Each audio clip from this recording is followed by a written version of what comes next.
আসসালামু আলাইকুম। বাংলাদেশ ও ইন্ডিয়া সহ বিশ্বে বাংলা ভাষাভাষী যারা আমার এই ভিডিও দেখছেন সবার প্রতি রইল ভালোবাসা, শুভেচ্ছা। আমি আল্লাহর অশেষ মেহরবানিতে অনেক ভালো আছি, সুন্দর আছি। তো প্রত্যেকটা প্রতিষ্ঠান, সবাই যারা এখন নতুন নতুন এন্টারপ্রেনার হচ্ছে বা বিভিন্ন ব্যবসায় স্টার্ট করতে যাচ্ছে, তাদের প্রথম এবং প্রধান যে সমস্যা সেটা হচ্ছে সেলস এবং মার্কেটিং নিয়ে। সে বুঝতেছে অন্য কেউ এই প্রোডাক্টটা ভালো চালাচ্ছে, কিন্তু সে যখন ব্যবসা শুরু করতে যায় তখনই প্রবলেম হয় সেলস এবং মার্কেটিং নিয়ে।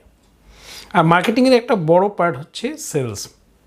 সেল যদি না হয় ওই প্রতিষ্ঠান টিকে থাকবে না, প্রতিষ্ঠানটা ধ্বংস হয়ে যাবে, কয়দিন পর তার ব্যবসাও টিকে থাকবে না, তার ইনভেস্টমেন্ট চলে যাবে। তো আজকে আমরা বিশ্বের সেরা যে সেলসম্যান তার কাছ থেকে 10টা সেলস টিপস আমরা জেনে নিব, যেটার মাধ্যমে আমরা অ্যাপ্লাই করলে ইনশাল্লাহ আমরাও ভালো সেলসম্যান হতে পারবো, কোম্পানি ভালো সেলস পাবে, আমার প্রতিষ্ঠান ভালো সেলস পাবে, আমাদের ব্যবসাটা সুন্দর হয়ে যাবে, দীর্ঘমেয়াদী ব্যবসা হয়ে যাবে। সো কথা না বাড়িয়ে মূল আলোচনায় চলুন, লেটস স্টার্ট। আপনারা কি জানেন সেলসম্যান তাও আবার গিনেস বুকে নাম লিখিয়েছে? এটা কিভাবে সম্ভব?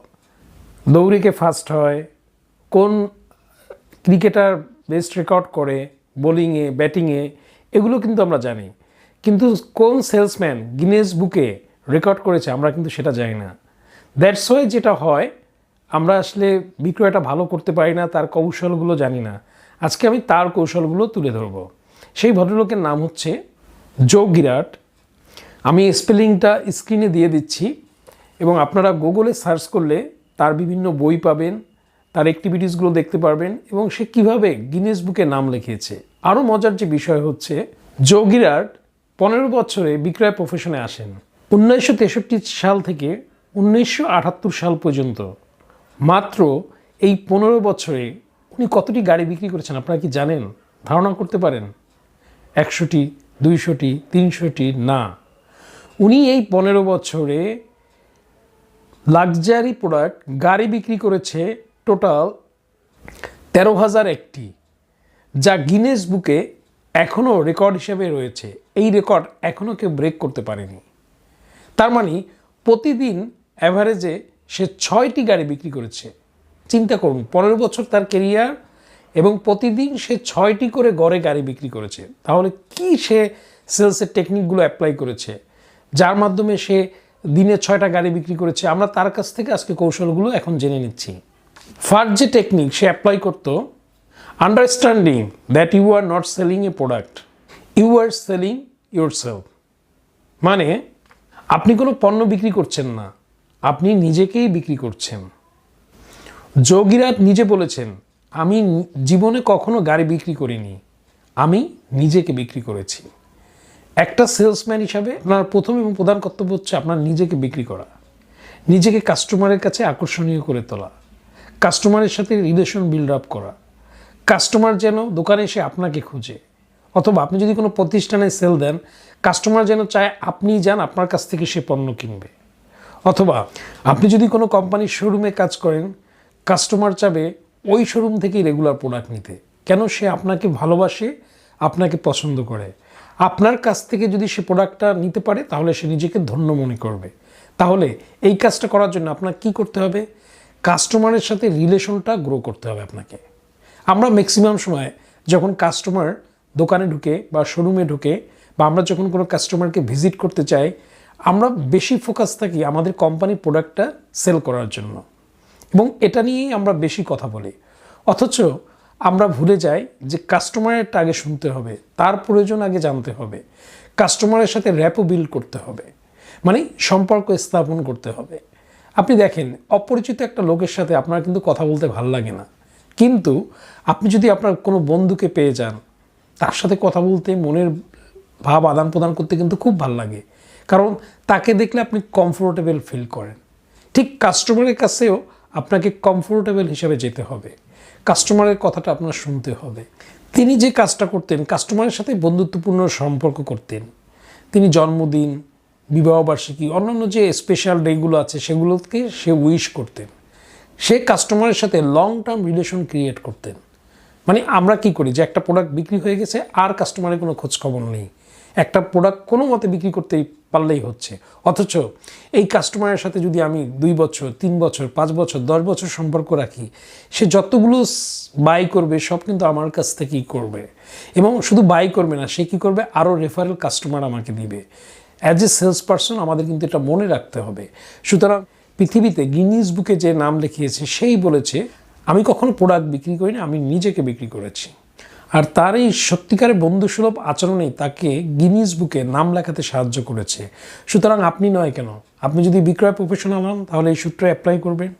আপনার যদি নিজের দোকান থাকে আপনার সেলসম্যানকে এই সূত্রে অ্যাপ্লাই করতে বলবেন। আপনি যদি আপনার প্রতিষ্ঠানে অন্য কোনো প্রতিষ্ঠানকে সেল করেন সেই প্রতিষ্ঠানকে আপনার বন্ধু বানিয়ে ফেলবেন। এভাবে প্রতিটা ক্ষেত্রে আপনি যখন প্রোডাক্টটা সেল করবেন, আপনি যদি বন্ধুসুলভ আচরণের মাধ্যমে লং টার্ম রিলেশন তৈরি করেন, আপনার সেল অনেক বেড়ে যাবে, আপনি রেফারেল কাস্টমার পাবেন, লং টার্মে আপনার অনেক সেল হবে। 2 নম্বর টেকনিক, লিসেন মোর। আমাদের সেলস পারসনরা যেটা করে বা শোরুমে যে আসে, আমরা প্রথমেই কী করি, প্রোডাক্টের ফিচার বলা শুরু করি, তারপর কি প্রোডাক্টটাকে বারবার তাকে শো করাই। এতে কি হয়, কাস্টমার কি করে, বিরক্ত হয়। এই সব ক্ষেত্রে কাস্টমার কিন্তু প্রোডাক্টটা কিনতে চায় না, কারণ সে আপনাকে বিলিভ করে না।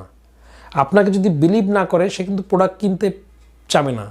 কারণ প্রোডাক্ট যখন বাই করে তখন যে সেলসম্যান আছে তার সততার দিকে খেয়াল করে, তার ব্যবহারের দিকে খেয়াল করে, তার সম্পর্কে জানার দিকে খেয়াল করে। এগুলো যখন মিলে যায় তখন কিন্তু কাস্টমার বাই করতে চায়। সুতরাং কাস্টমার কি বলতে চায় তার কথাটা আপনি বেশি শুনুন। আপনি দেখেন, আপনি যখন কথা বলবেন, কেউ যদি বেশি আপনার কথাটা শুনে আপনার কিন্তু ভালো লাগবে, আপনি কিন্তু ইমোশনালি তার কাছে আরও কথা বলবেন। কারণ এখনকার যুগে আমরা সবাই নিজেরা বলতে চাই, কিন্তু কেউ যে বলবে সেটা শোনার সময় কিন্তু আমাদের নেই। তাহলে অ্যাজ এ বিক্রেতা হিসেবে বা একজন সেলসম্যান হিসেবে আপনাকে যেটা করতে হবে, খুব সিম্পল একটা গুণ, যেটা ইউনিভার্সাল লিডার, ওয়ার্ল্ডের সেরা লিডার রাসূলুল্লাহ সাল্লাল্লাহু আলাইহি সাল্লাম যখন তার সাথে কেউ কথা বলতো, সে তার দিকে তাকিয়ে থাকতো, তার কথা মনোযোগ দিয়ে শুনতো, হোক সে ছোট হোক সে বড়। আমরা যদি এই ইউনিভার্সাল লিডারের এই ফর্মুলাটাই অ্যাপ্লাই করতে পারি তাহলে কিন্তু আমরা একজন বেস্ট সেলসম্যান হতে পারবো। আমাদের কোম্পানির প্রোডাক্ট দ্রুত সেল হবে, কাস্টমার হ্যাপি হবে, কাস্টমার রেগুলার আসবে, আমাদের প্রতিষ্ঠান বড় হয়ে যাবে। সুতরাং কি করতে হবে, কাস্টমারের কথা আগে মনোযোগ দিয়ে শোনেন। সে যদি 10 মিনিট কথা বলে 10 মিনিট শুনেন, কোনো কোশ্চেন করেন না। দেখেন, ওয়ার্ল্ডের সেরা যে গিনিস বুকে নাম লিখিয়েছে সেই বলেছে কাস্টমারের সাথে নরমভাবে ব্যবহার করেন, তার কথাগুলো শোনেন, তার কথাগুলো শুনতে শুনতে একটা সময় সে আপনার প্রতি সফট হয়ে যাবে। আর যখন সফট হয়ে যাবে আস্তে আস্তে আপনার প্রোডাক্টটা প্রেজেন্ট করেন, তখন কিন্তু সে আপনার প্রোডাক্টটা নিতে চাবে। বাট প্রথমেই যখন একটা কাস্টমার আপনার শোরুমে ঢুকবে বা আপনি একটা কাস্টমারের কাছে গিয়েছেন ভিজিট করতে, শুধু আপনার প্রোডাক্টে বিক্রির কথা বলবেন, সে কিন্তু ডিস্টার্ব ফিল করবে। আর যখন আপনি পোলাইটলি বলবেন, তার কথাগুলো বেশি বেশি শুনবেন, আপনি কম বলবেন, আপনি বলবেন একেবারে লাস্টে, যখন তার কথা শেষ, সে আপনার প্রতি প্লিজড, আপনার সাথে র্যাপো বিল্ড হয়ে গেছে, আপনার কাছে এখন কথা বলতে ভালো লাগে, ঠিক তখন আপনার প্রোডাক্টটার কথা বলবেন। দেখবেন তখন সে বলবে অবশ্যই নিব, কী বলেন, আপনারটা নিব না কেন, কারণ আপনার প্রতি কিন্তু তার সফট কর্নার বড় হয়ে গিয়েছে। সুতরাং যখন আপনি সেল করবেন, কথা কম বলবেন, শুনবেন বেশি, অটোমেটিক বিক্রি বেড়ে যাবে। 3 number, have a positive attitude. আপনি একজন সেলসম্যান হিসেবে আপনাকে কিন্তু অবশ্যই পজিটিভ অ্যাটিটিউড থাকতে হবে। আপনি যদি আপনার প্রোডাক্ট নিয়ে হীনমন্যতায় ভোগেন, then how to you convince your customer. Customer কিন্তু দেন আপনার প্রোডাক্টের প্রতি কনভিন্স হবে না। সুতরাং আপনাকে যেটা করতে হবে, প্রোডাক্টের প্রতি নিজের কনফিডেন্স থাকতে হবে, কোম্পানির প্রতি থাকতে হবে, এবং আপনি যখন প্রেজেন্ট করবেন সেটার উপর কনফিডেন্স থাকতে হবে। এই কনফিডেন্স দেখে কাস্টমার কিন্তু আপনার প্রোডাক্টটা বাই করবে। দেখেন, যোগীরাট কিন্তু এই কনফিডেন্সের কথা লিখেছে, পজিটিভ অ্যাটিটিউডের কথা লিখেছে। কেন লিখেছে? কারণ এটার উপর বেস করে সে কিন্তু বিশ্ব রেকর্ড করেছে। প্রতিদিন লাক্সারি প্রোডাক্ট গাড়ির মতো 6টা করে গাড়ি সে অ্যাভারেজে বিক্রি করতো। 15 বছরে সে 13,000 একটি গাড়ি বিক্রি করে, ডিরেক্ট কাস্টমারের কাছে বিক্রি করে সে কিন্তু ওয়ার্ল্ডে গিনিস বুকের নাম লিখেছে এবং সে বলেছে কিন্তু পজিটিভ অ্যাটিটিউড মাস্ট থাকতে হবে। তাহলে কেন আপনি পজিটিভ অ্যাটিটিউড রাখবেন না? আমরা অনেক সময় দেখি বিক্রয়কর্মী তার টার্গেট নিয়ে খুব চিন্তিত থাকে, বা যে দোকানে বসে সে তার মালিকের ভয়ে খুব চিন্তিত থাকে। হ্যাঁ, সে দেখা যায় নেগেটিভ তার মানসিকতা তৈরি হয়, সে কীরকম একটা ভয় পায়, কাস্টমারের কাছে রিপ্রেজেন্ট করতে ভয় পায়, বা বিভিন্ন প্রতিষ্ঠানে গেলে সবসময় তার টার্গেট নিয়ে মাথায় চিন্তা, ওটা নিয়ে সে ঘুরপাক খায় না। এটা করা যাবে না। কাস্টমারকে দেখলে অলওয়েজ স্মাইলিং ফেস দিয়ে পজিটিভ অ্যাটিটিউডলি বলতে হবে এবং এমনভাবে প্রোডাক্টের গুণাগুণ তুলে ধরতে হবে যে প্রতিযোগীদের কাছ থেকে কম্প্যারিজন করে আপনার প্রোডাক্টটাই সেরা। কথার কথা, আপনি মোবাইল হ্যান্ডসেট বিক্রি করেন, আপনি স্যামসাংয়ে চাকরি করেন, এই জায়গায় ভিভো আছে, শাওমি আছে, কিন্তু আপনার মোবাইলে এমন একটা ফিচার আছে, আপনার ক্যামেরায় এআই আছে, মানে আর্টিফিশিয়াল ইন্টেলিজেন্স আছে। এটা কাস্টমারকে বুঝাবেন বারবার যে আর্টিফিশিয়াল ইন্টেলিজেন্স কি, আপনার ফেসের টোনটাকে চেঞ্জ করে দিবে, আপনার ছবিটাকে সুন্দর করে দেবে, ব্যাকগ্রাউন্ডটাকে আরও সুন্দর করে দেবে, যেই ফিচারগুলো কম্পিটিটর যারা আছে তাদের কাছে নেই। এটা যদি আপনি বোল্ডলি বলেন, অনেস্টলি প্রেজেন্ট করেন, কাস্টমার কিন্তু তখন মোটিভেট হয়েছে, বলবে কি বলেন, তাহলে আপনার এই প্রোডাক্টটার দাম কত। এই ম্যাক্সিমাম ক্ষেত্রে কিন্তু এটাই হয়। কিন্তু আপনি যদি প্রথমে বলেন যে আপনি আমার প্রোডাক্টটা নেবেন, তখন কিন্তু সে ভাববে যে প্রোডাক্টটা বিক্রি করার জন্য আপনি বলছেন, আপনার টার্গেট অ্যাচিভ করার জন্য বলছেন, আপনি কিন্তু তার জন্য বলছেন না। তখন কিন্তু সে প্রোডাক্টটা নিতে চাবে না। আর আপনি যখন বলবেন যে প্রোডাক্টটা তার দরকার, সে ভালো ফটোগ্রাফি করতে পছন্দ করে, আর্টিফিশিয়াল ইন্টেলিজেন্স থাকলে যেটা তাকে হেল্প করবে, তখন কিন্তু সে প্রোডাক্টটা বাই করতে চাবে, কারণ এটা তার প্রয়োজন। এবং এই কথাটি বলেছে ওয়ার্ল্ডের সেরা গিনিস বুকের রেকর্ডধারী সেলসম্যান জো গিরার্ড। সো আপনি কেন অ্যাপ্লাই করবেন না? অবশ্যই আপনি সেল করার সময় এই গুণটি অ্যাপ্লাই করবেন। Implement the law of 250। Joe Girard তার টোটাল এই 15 বছরের ক্যারিয়ারে দেখেছেন, একটা কাস্টমার, তার সাথে যদি আপনি রিলেশন রাখেন, লং টার্ম ধরে রাখেন, সে আপনাকে মিনিমাম 250 জন রেফারেল কাস্টমার দিতে পারে। আর 250 জন যদি রেফারেল কাস্টমার দিতে পারে, আপনার সেল হু হু হু হু করে বেড়ে যাবে। আমরা যারা সেল নিয়ে চিন্তিত, কাস্টমার পাচ্ছি না, কীভাবে কাস্টমার পাবো? আমরা তো ওয়ান টাইম সেল করি, কাস্টমারকে কোনোভাবে গচিয়ে দিতে পারলেই আমার সেল শেষ। অথচ আমরা ভুলে গেছি আমার ক্যারিয়ারটা 30 বছর, এই কাস্টমারটার সাথে যদি 15 বছর আমি সম্পর্ক রাখি, মনে করেন 5 জন কাস্টমার দিল আপনাকে, আপনার সাথে রেগুলার সম্পর্ক আছে, আপনার সাথে ফোনে কথা হয়, আপনি তাকে বার্থডেতে উইশ করেন, মাঝে মাঝে দেখা করেন, কাস্টমারটা এত প্লিজ, সে আরও 5 জন কাস্টমার দিয়েছে। এই 5 জন কাস্টমারের সাথেও আপনি একইভাবে করলেন, এরা আরও 5 জন করে দিয়েছে, তাহলে কত হয়ে গেল? 25 জন। এইভাবে আপনি চিন্তা করেন 2 বছর, 3 বছর, 5 বছর, সে আপনাকে কত সর্বমোট, তার একটা সমীক্ষা অনুযায়ী, সার্ভে অনুযায়ী জো গিরার্ড দেখেছেন যে 250 জন রেফারেল কাস্টমার দিতে পারে অনলি একজন কাস্টমার। তাহলে আপনি যদি এরকম মিনিমাম 10টা কাস্টমার তৈরি করেন, তাহলে কত? 2500 রেফারেল কাস্টমার আপনাকে দিতে পারে। তাহলে আপনার সেলটা কিন্তু অনেক বেড়ে যাবে, বহু গুণ বেড়ে যাবে। আপনি চিন্তা করতে পারবেন না, 2 গুণ, 3 গুণ, 5 গুণ, 7 গুণ বেড়ে যাবে আপনার সেল। আপনি সবার চাইতে ভালো পারফর্ম করতে পারবেন, আপনার প্রতিষ্ঠান দ্রুত ব্র্যান্ড গ্রো হয়ে যাবে, মার্কেটে বেশি সেল হবে, বেশি কাস্টমার আপনার ব্র্যান্ড নিয়ে কথা বলবে এবং আরও রেফারেল কাস্টমারের মাধ্যমে গ্রো হবে। সুতরাং একটা কাস্টমারকে ভালোভাবে নার্সিং করুন। ফিলিপ কোটলার বলেছে কাস্টমার ইজ দ্য কিং। আসলেই কিন্তু কাস্টমার কিং, কারণ কাস্টমার যদি না থাকে আপনি কিন্তু সেল পাবেন না, আপনার চাকরি চলে যাবে। কাস্টমার যদি না থাকে আপনি কিন্তু সেল পাবেন না, আপনার প্রতিষ্ঠান বন্ধ হয়ে যাবে। সুতরাং 2 ক্ষেত্রেই কী দরকার? কাস্টমার দরকার। আর আমাদের বাংলাদেশে যেটা প্রবলেম, কাস্টমারকে নার্সিং করা হয় না। সুতরাং বিশাল গ্যাপ আছে। এই গ্যাপ অনুযায়ী যদি আপনি কাস্টমারকে নার্সিং করতে পারেন, আপনার সেল 2 গুণ, 3 গুণ, 5 গুণ, 10 গুণ বেড়ে যাবে এবং সবার চেয়ে আপনার সেলটা বেশি হবে। সুতরাং কাস্টমারকে প্রপার টেক কেয়ার করেন।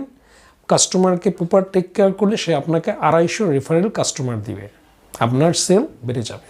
5 number, always tell the truth. আমরা অনেক সময় দেখি এবং বাংলাদেশের অধিকাংশ সেলসম্যান যেটা করে, পণ্য দ্রুত বিক্রয় করার জন্য মিথ্যে কথা বলে। না, এটা করা যাবে না। আপনি মিথ্যে কথা বললে হয়তো আপনি ইনস্ট্যান্ট সেল পাবেন, কিন্তু লং টার্ম কাস্টমারকে হারাবেন। আর একটা কাস্টমার হারানো, জো গিরার্ডের সূত্র অনুযায়ী 250 কাস্টমার হারানো। আপনি যদি এইভাবে 10টা কাস্টমার হারান, তাহলে কি 2500 কাস্টমার হারাবেন। সুতরাং এই কাস্টমারের সাথে যেটা অনেস্টলি আছে সেটা অনেস্টলি বলতে হবে। আপনি যদি অনেস্টলি বলেন, কাস্টমার কিন্তু অনেস্টলি আপনার কাছে রেগুলার আসবে। সুতরাং সত্য কথা বলতে হবে। সত্য কথা বললে আপনি এই অনেস্টির জন্য এর কাছে আপনি আরও গ্রহণযোগ্য হবেন, এবং সে অন্য কোনো কোম্পানির প্রোডাক্ট কিনতে গেলেও আপনার কাছে জিজ্ঞেস করবে, কারণ অন্য সেলসম্যানের উপর সে ভরসা পাচ্ছে না, অন্য প্রতিষ্ঠানের উপর সে ভরসা পাচ্ছে না। আপনি হচ্ছেন তার কনসালটেন্ট। আপনার কাছে সে বলে জিজ্ঞেস করলে, আপনার কাছ থেকে সে বিশ্বস্ততা অর্জন করতে পারলে সে কিন্তু আপনার কাছ থেকে বাই করবে। এটা কে বলেছে? ওয়ার্ল্ডের গিনিস বুকে নামধারী সেলসম্যান জো গিরার বলেছে। সুতরাং এখন থেকে যে প্রোডাক্ট বিক্রি করবেন কখনো মিথ্যে কথা বলবেন না, যেটা সত্য আছে সেটা তুলে ধরুন। উনি যদি ওই দিন নাও কিনে, আপনার এই সততার জন্য সে পরবর্তী সময় আবার আসবে এবং অন্য প্রোডাক্ট কিনবে, এবং ডে বাই ডে আপনার কাস্টমার বাড়বে, আপনি বড় সেলসম্যান হতে পারবেন, এবং টুডে টুমরো আপনিও জো গিরারের মতো রেকর্ড করতে পারবেন। আজকে সময় স্বল্পতার জন্য আর বেশি বলতে পারলাম না। আরও 5টা ট্রিক্স আছে যেটার মাধ্যমে সে ওয়ার্ল্ডে রেকর্ড করেছে। আপনারা যদি বিস্তারিত জানতে চান আরও 5টা ট্রিক্স, আমার এই বইটা চ্যাম্পিয়ন ইন সেলসম্যানশিপ বইটা আপনারা পড়তে পারেন। এটার ভিতর 10টা টেকনিক দেওয়া আছে, আমি 5টা আজকে তুলে ধরলাম আপনাদেরকে। আরও 5টা আপনারা এটা বইটা পড়লে আপনারা জানতে পাবেন। এবং এই বইটা গত বছর বইমেলাতে রকমারি.com-এর বেস্ট সেলার বই হয়েছে ব্যবসা এবং অর্থনীতির ক্যাটাগরিতে, এবং আমি আলহামদুলিল্লাহ আল্লাহর অশেষ মেহরবানিতে আমি প্রথম স্থান অর্জন করি। সুতরাং আপনারাও চাইলে এই বইটার মাধ্যমে সেলস মার্কেটিংয়ের যেগুলো দরকার সেগুলো আপনারা পড়ে নিতে পারেন, জেনে নিতে পারেন। এবং বইটার যদি কারো দরকার হয়, কেউ যদি নিতে চান, আমি একটা লিঙ্ক দিয়ে দিচ্ছি আমার এই ডেসক্রিপশন বক্সে। অবশ্যই লিঙ্কটা ক্লিক করে আপনি সরাসরি রকমারি.com থেকে অর্ডার দিয়ে বইটা নিয়ে নিতে পারবেন। আর আমার এই ভিডিওটা ভালো লাগলে যারা সেলস নিয়ে ঝামেলায় আছেন, প্রবলেমে আছেন, আশা করি তাদের ঝামেলা দূর হয়ে যাবে, প্রবলেম দূর হয়ে যাবে, বেশি সেল করতে পারবেন, প্রতিষ্ঠানের সমৃদ্ধি হবে এবং উদ্যোক্তা হিসেবে নিজে সফল হবেন। আর একটা রিকোয়েস্ট, যদি ভিডিওটা ভালো লাগে অবশ্যই 5 ওয়াক্ত নামাজ পড়বেন, কারণ আমাদেরকে সৃষ্টি করেছে আল্লাহ সুবহানাহু ওয়া তাআলা। 5 বার যে নামাজ দিয়ে আজান দিয়ে নামাজের হুকুম দিচ্ছে, সেটা মেনে যদি আল্লাহর কথা শুনি, আল্লাহ আমাদেরকে রিজিকে রহমত বরকত দিয়ে দিবে। আপনি চিন্তা করতে পারবেন না কোথা থেকে রিজিক আসবে। আমরা তো মানুষের কাছে চাই না, চাইতে হবে শুধুমাত্র আল্লাহর কাছে, হ্যাঁ, এবং তার ইবাদত করতে হবে। দুনিয়াতেও আমরা ব্যবসা করব, ইনশাল্লাহ আখিরাতেও বিজনেস করব। সো ভিডিওটা ভালো লাগলে বেশি বেশি ইয়াংদের মাঝে শেয়ার করবেন, যাতে ইয়াংরা উপকৃত হতে পারে। আর অন্য সময় আসবো অন্য কোনো টপিক্স নিয়ে। আনটিল দেন সবাই ভালো থাকবেন। আসসালামু আলাইকুম।